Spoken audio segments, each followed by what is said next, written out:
I don't know if anyone will believe me, but I need to get this off my chest. I grew up in a small Nigerian village, and everyone there knows the story of the wicked prince. They say he killed his own brothers so no one could take his father's throne. In the end, the gods strangled him in secret. The elders say his spirit was cursed to wander with heavy iron chains around his neck. Most people laugh it off now. I used to as well. Until the night I heard him, I woke up to the sound of chains dragging outside my window.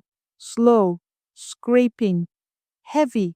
My room was tiny, just a mat on the floor, and I could hear my heartbeat louder than the chains. I wanted to look, but my grandmother always said, "Never give the prince your eyes." My grandmother is small and bent with age, always wrapped in faded Ankara cloth. Her eyes are sharp, like she sees things before they happen. She told me all my life not to ignore the old stories. That night, the chain stopped at my door. The air grew thick like before rain. Then came a laugh. Not outside, not in the distance, but deep inside my chest. In the morning, I saw marks in the dirt, long straight lines, like something heavy had been dragged. My grandmother stared at me and asked if I opened the door. I swore I hadn't.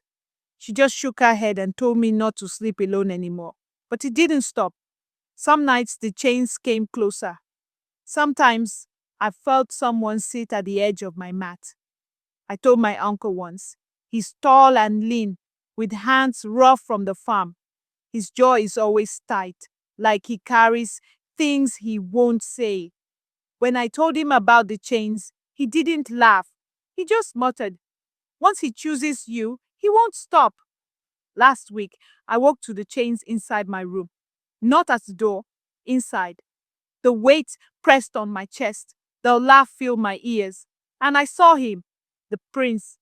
He was tall, his skin dark as night, his face swollen like it was still being strangled.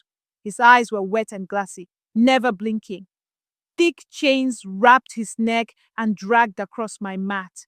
When he smiled, his teeth looked sharp, and the iron brushed against my skin. I couldn't scream. I couldn't even breathe. Now he doesn't leave. I see him crouched in the corner of my room at night, his chains coiled like a snake.